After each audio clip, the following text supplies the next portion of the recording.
لاعب عالمي نجم في البرازيل كيقرر يبيع التليفون ديالو على مواقع التواصل الاجتماعي باش يركز في كأس العالم، وفي الاخير حتى اللائحه النهائيه ما لقاش فيها سميتو.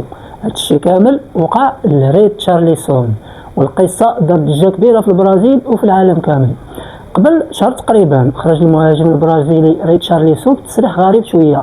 قال ملي بدا كأس العالم 2026 غادي يخلي الهاتف ديالو بعيد عليه نهائيا. السبب انه بغى يركز 100% مع المنتخب البرازيلي ويبقى بعيد على السوشيال ميديا والضغط والانتقادات. الناس شافوا القرار احترافي بزاف وقالوا هذا لاعب باغي يرجع بقوه ويكتب التاريخ مع البرازيل، ولكن الصدمه جات من بعد. المدرب كارلو انشيلوتي اعلن اللائحه الرسميه ديال البرازيل اللي عرفت حضور نيمار المصاب وغياب اسم ريتشارليسون لما كانش في القائمه النهائيه. وهنا بدات الاسئله، واش فعلا اللاعب ظلموه ولا المستوى ديالو تراجع بزاف؟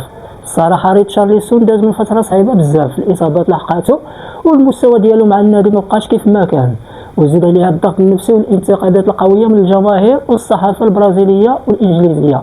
يعني المشكل ماشي في التليفون، المشكل الحقيقي هو ان كره القدم ما فيهاش ضمانات، تقدر تضحي تركز تحارب، ولكن الا ما كانش الاداء حاضر والقرار الاخير كيبقى عند المدرب. وهذه القصه فيها درس كبير بزاف. مرات كتوقع انك دير كلشي صحيح ولكن النتيجه ما كتجيش كيف بغيتي.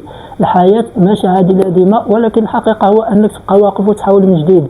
دابا السؤال اللي كنطرحوه، واش انشيلوتي دار القرار الصحيح بابعاد ريتشارليسون ولا كان خاصو يعطيه فرصه اخيره في كاس العالم؟ كتب لي رايك في الكومنتير وما تنساش لايك وسبسكرايب باش يوصلك كل جديد ديال كره القدم والقصص اللي كتصدم العالم.